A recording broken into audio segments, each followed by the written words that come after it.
आइए जानते हैं झारखंड की 25 फटाफट बड़ी खबरों को केवल 5 मिनट में। उससे पहले वीडियो को लाइक करके चैनल को सब्सक्राइब जरूर कर दें। ईडी समन मामले में आया बड़ा अपडेट। सीएम हेमंत सोरेन ने एमपीएमएलए कोर्ट के संज्ञान को दी थी चुनौती। झारखंड हाई कोर्ट ने मुख्यमंत्री हेमंत सोरेन की याचिका खारिज कर दी है, जिसमें उन्होंने ईडी समन मामले में एमपीएमएलए कोर्ट द्वारा लिए गए संज्ञान को चुनौती दी थी। अदालत ने कहा कि इस स्तर पर वह हस्तक्षेप नहीं कर सकती। ईडी ने सोरेन पर समन की अवहेलना का आरोप लगाते हुए शिकायत दर्ज कराई थी, जिसके बाद एमपीएमएलए कोर्ट ने संज्ञान लिया था। हेमंत जी, कान खोलकर सुन लीजिए। ईडी को लेकर झारखंड में फिर सियासी तनातनी। बाबूलाल बोले, बंगाल नहीं बनने देंगे। रांची पुलिस ने झारखंड में ईडी कार्यालय पर छापा मारा। 2 अधिकारियों पर पेयजल कर्मी से मारपीट का आरोप है। इस पर सियासत गर्मा गई है। बीजेपी नेता बाबूलाल मरांडी ने आरोप लगाया कि यह कार्रवाई मुख्यमंत्री और पुलिस से जुड़े भ्रष्टाचार के साक्ष्य नष्ट करने का प्रयास है। उन्होंने हेमंत सोरेन को चेतावनी दी है। झारखंड में संगठन को धारदार बनाएंगे आदित्य साहू। भाजपा ने भविष्य की रणनीति का दिया संकेत।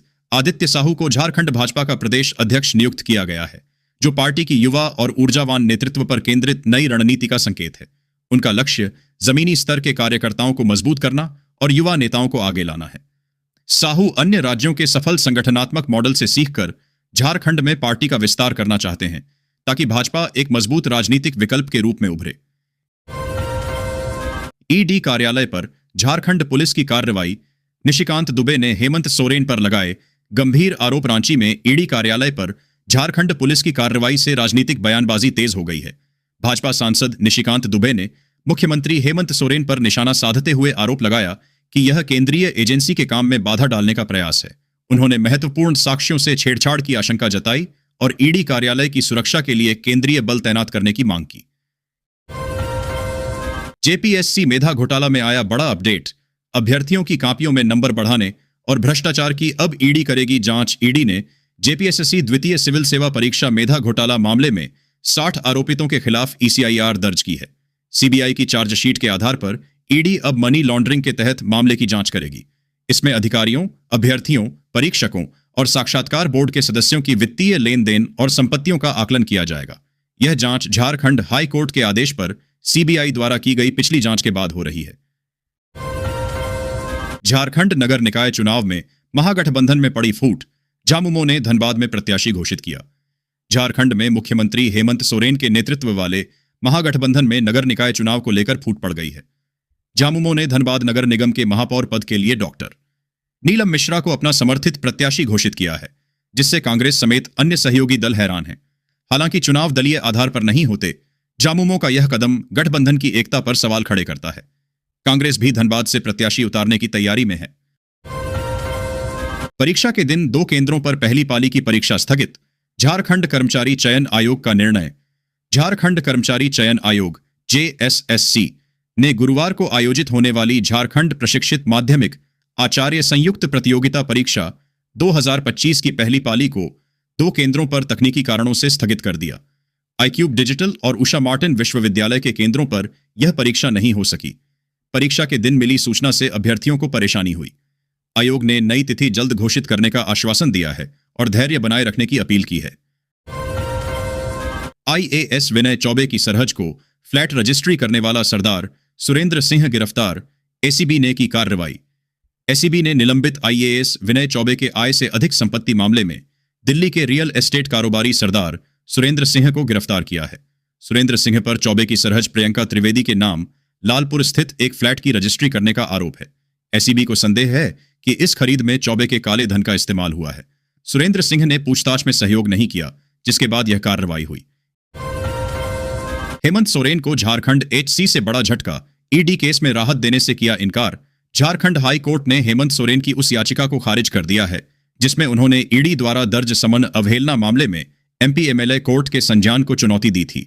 हाई कोर्ट ने कहा कि इस स्तर पर अदालत हस्तक्षेप नहीं कर सकती। यह मामला ईडी द्वारा समन की अवहेलना पर दर्ज शिकायत से संबंधित है। आयोग के सख्त नियम लागू। चुनाव लड़ने का सपना टूटा। इन लोगों के लिए मैदान के दरवाजे बंद। झारखंड राज्य निर्वाचन आयोग ने 2026 के नगर निकाय चुनावों के लिए कड़े नियम लागू किए हैं। इन नियमों के तहत कई संभावित उम्मीदवार चुनाव लड़ने से वंचित हो जाएंगे। उम्र सीमा, 2 से अधिक बच्चों का नियम, लगातार बैठकों से अनुपस्थिति, आपराधिक मामलों में फरार होना और चुनाव खर्च का ब्यौरा न देना मुख्य कारण है। बकाया टैक्स या किराया न चुकाने वाले भी अयोग्य होंगे, जिससे चुनाव से पहले ही कई दावेदार बाहर हो जाएंगे। अपग्रेड होते ही वेबसाइट हुई बेकार, नोटिफिकेशन ढूंढने में छात्रों के छूटे पसीने। कोल्हान विश्वविद्यालय की वेबसाइट के अपग्रेडेशन के बाद छात्रों को गंभीर तकनीकी समस्याओं का सामना करना पड़ रहा है। नई वेबसाइट पर महत्वपूर्ण सूचनाएं, परीक्षा अपडेट और सर्कुलर गायब हैं, जिससे विद्यार्थियों को जानकारी ढूंढने में परेशानी हो रही है।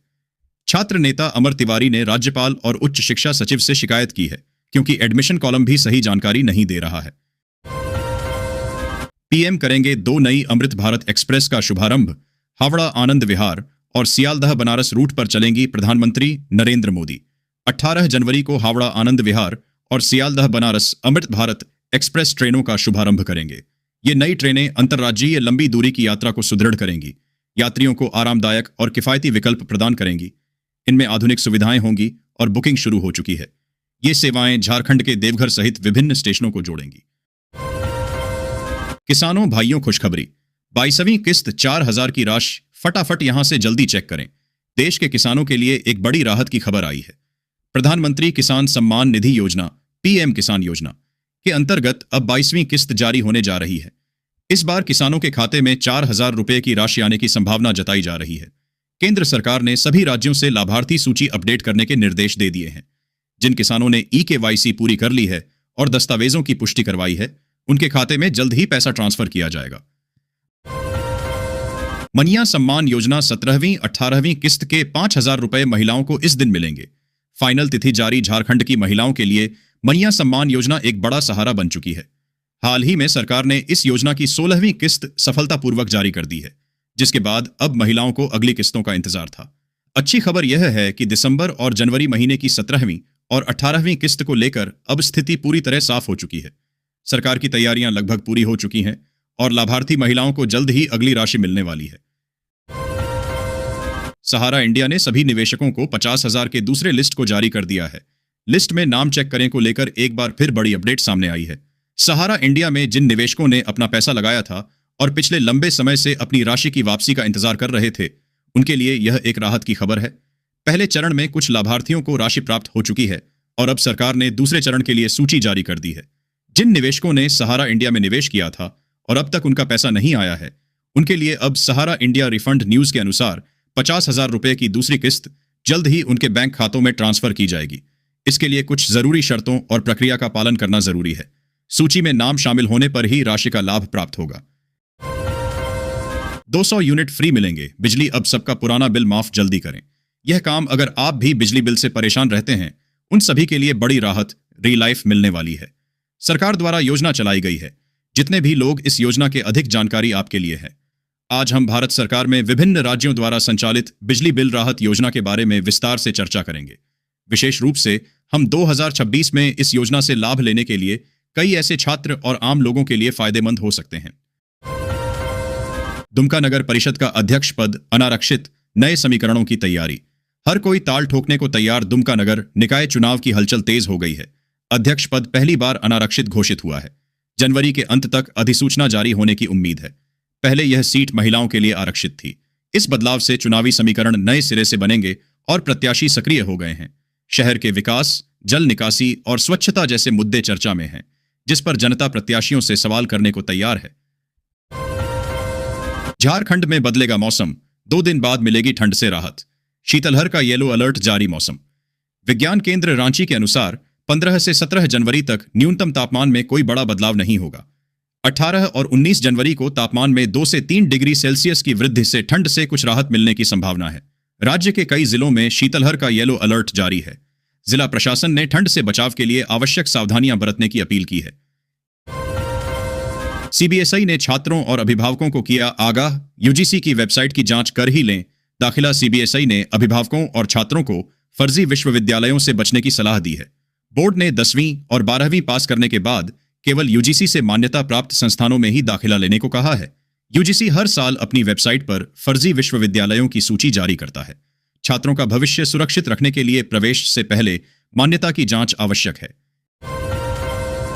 बीसीसीएल आईपीओ लिस्टिंग की तारीख बदली। बीएमसी चुनाव बना वजह। रिकॉर्ड तोड़ सब्सक्रिप्शन मिनी रत्न कंपनी BCCL के IPO की लिस्टिंग अब 19 जनवरी को होगी, जो पहले 16 जनवरी तय थी। मुंबई में BMC चुनाव परिणाम के कारण तिथि बदली गई है। इस IPO ने रिकॉर्ड तोड़ दिया है। 147 गुना सब्सक्राइब हुआ और 90.31 लाख आवेदन मिले। ग्रे मार्केट में 58% प्रीमियम पर चल रहा है, जो इसकी जबरदस्त सफलता दर्शाता है। वेतन समझौता, न्यू सीरीज कर्मचारियों की होगी बल्ले बल्ले। इंक्रीमेंट के नए फॉर्मूले पर चर्चा। टाटा स्टील प्रबंधन और टाटा वर्कर्स यूनियन के बीच लंबित वेतन समझौते पर निर्णायक वार्ता चल रही है। 1 जनवरी 2025 से प्रभावी होने वाले इस समझौते से न्यू सीरीज NS ग्रेड के 7,000 कर्मचारियों को विशेष लाभ मिलने की उम्मीद है। इसमें बेसिक वेतन में सम्मानजनक वृद्धि और वार्षिक इंक्रीमेंट के लिए नया पारदर्शी फार्मूला शामिल है, जिससे स्टील ग्रेड के साथ वेतन विसंगति दूर होगी। झारखंड में बदले गए उत्पाद विभाग के अफसर। अरुण मिश्र जमशेदपुर के नए सहायक आयुक्त। देखें पूरी लिस्ट। झारखंड सरकार के उत्पाद एवं मद्य निषेध विभाग ने प्रशासनिक ढांचे में बड़ा फेरबदल किया है। अधिसूचना के अनुसार कोल्हान प्रमंडल पर विशेष ध्यान दिया गया है। अरुण कुमार मिश्र जमशेदपुर के नए सहायक उत्पाद आयुक्त बने हैं, जबकि अजय कुमार को रामगढ़ स्थानांतरित किया गया है। गुमला, लातेहार, सरायकेला खरसावां और चाईबासा सहित कई जिलों में भी अधिकारियों का तबादला और पदस्थापन हुआ है। निरीक्षकों को भी प्रोन्नति मिली है। झारखंड माटीकल्ला बोर्ड ने राज्य भर में 5,000 प्लस ई-चाक किया वितरित। महिला कारीगरों की सोच और आय बदली। झारखंड माटीकल्ला बोर्ड ने आधुनिक तकनीक अपनाकर कारीगरों की आय और सोच में बड़ा बदलाव किया है। बोर्ड ने 8 वर्षों में 5,000 से अधिक इलेक्ट्रिक चाक वितरित किए हैं, जिससे महिला कारीगरों को विशेष लाभ हुआ है। पारंपरिक चाक की कठिनाइयों को दूर कर अब वे बेहतर गुणवत्ता और अधिक उत्पादन कर पा रही हैं। प्रशिक्षण और विपणन सुविधाओं से कारीगर आत्मनिर्भर बन रहे हैं, जिससे उनकी आय में वृद्धि हुई है और उत्पादों को नई पहचान मिली है। झारखंड में उत्पाद विभाग के अधिकारियों का बड़ा तबादला। बोकारो, धनबाद, सिमडेगा प्रभावित राज्य सरकार ने बोकारो, धनबाद समेत कई जिलों में उत्पाद विभाग के सहायक आयुक्तों और इंस्पेक्टरों का तबादला किया है। बोकारो के उमाशंकर सिंह रांची भेजे गए, जबकि धनबाद की रामलीला रवानी दुमका स्थानांतरित हुई। कोडरमा के अजय कुमार गोंड धनबाद के नए प्रभारी सहायक आयुक्त बने। बोकारो के इंस्पेक्टर विजय कुमार पाल को सिमडेगा भेजा गया है, हालांकि वे इसी माह सेवानिवृत्त हो रहे हैं। होटल की नौकरी और लूट का धंधा। बिजनौर से आकर जमशेदपुर में कर रहा था डकैती। हथियार के साथ गिरफ्तार जमशेदपुर पुलिस ने बिजनौर के शातिर अपराधी अजय सिंह उर्फ मोटा को गिरफ्तार किया है। वह जमशेदपुर और सरायकेला में लूटपाट की घटनाओं को अंजाम देता था। होटल की नौकरी की आड़ में आपराधिक सिंडिकेट चला रहा था। बिरसा नगर में हथियार के साथ पकड़ा गया। उसने विश्वकर्मा इंजीनियरिंग में लूट समेत कई वारदातें कबूली। उसे न्यायिक हिरासत में भेज दिया गया है। संकट में जब सिस्टम फेल हुआ तो संकट मोचन की शरण में पहुंचे व्यवसायी किया सामूहिक पाठ। युवा उद्यमी कैरव गांधी के अपहरण के 2 दिन बाद भी पुलिस के हाथ खाली रहने पर जमशेदपुर के व्यवसायी वर्ग ने हनुमान चालीसा का सामूहिक पाठ किया। Confederation of all India traders CAT ने बिष्टुपुर के सत्यनारायण मारवाड़ी मंदिर में प्रार्थना सभा आयोजित की। व्यापारियों ने पुलिस की विफलता पर चिंता जताई और शुक्रवार तक कैरव की सकुशल बरामदगी न होने पर उग्र आंदोलन की चेतावनी दी है। अपहरण के बाद बच्चों को रांची में रखा 5 दिन। पुलिस और आरपीएफ को नहीं लगी भनक। रांची के धुरवा से अपहृत 5 वर्षीय अंश और 4 वर्षीय अंशिका को सकुशल बरामद कर लिया गया है। अपहरणकर्ताओं ने बच्चों को 5 दिनों तक रांची में ही रखा, लेकिन पुलिस और आरपीएफ को इसकी भनक नहीं लगी। बाद में उन्हें रामगढ़ ले जाया गया। इस मामले में एक दंपति गिरफ्तार हुआ है। पुलिस इसे मानव तस्करी का अंतर्राज्यीय गिरोह मानकर आगे की जांच कर रही है। डीजीपी ने पुलिस टीम को पुरस्कृत करने की घोषणा की है। हाई स्पीड ट्रेन पर रेलवे का फैसला। छोटे स्टेशनों पर रन थ्रू ट्रेनों के लिए अनिवार्य होगी सुरक्षा घोषणा। सफर होगा सुरक्षित। रेलवे बोर्ड ने यात्रियों की सुरक्षा बढ़ाने के लिए महत्वपूर्ण निर्देश जारी किए हैं। अब तेज रफ्तार से बिना रुके गुजरने वाली ट्रेनों के लिए स्टेशनों पर, खासकर छोटे स्टेशनों पर, पूर्व रिकॉर्डेड सुरक्षा घोषणाएं अनिवार्य होंगी। इन घोषणाओं में यात्रियों को ट्रैक पार न करने और प्लेटफॉर्म किनारे न खड़े होने की चेतावनी दी जाएगी। साथ ही फुट ओवर ब्रिज का उपयोग करने की सलाह दी जाएगी। इससे हादसों में कमी आने की उम्मीद है। हिंदू झारखंड में अपनी जमीन पर मंदिर भी नहीं बना सकते। देवघर में हुई झड़प पर निशिकांत दुबे। झारखंड के देवघर जिले में हुई झड़प में गोड्डा से भाजपा सांसद निशिकांत दुबे ने राज्य की झामुमो सरकार पर हमला बोला है। उन्होंने लिखा, हिंदू झारखंड में अपनी जमीन पर मंदिर भी नहीं बना सकते। धनबाद के वासेपुर का कुख्यात प्रिंस खान पिछले 7 महीने से बिना वीजा के यूएई के दुबई में पनाह लिए हुए है। जून 2025 में उसका यूएई का वीजा समाप्त हो चुका। इससे पहले उसका पासपोर्ट भी रद्द किया जा चुका है। धनबाद में 50 करोड़ रुपए की इस सरकारी जमीन पर कब्जे का खेल पिछले 1 महीने से चल रहा था।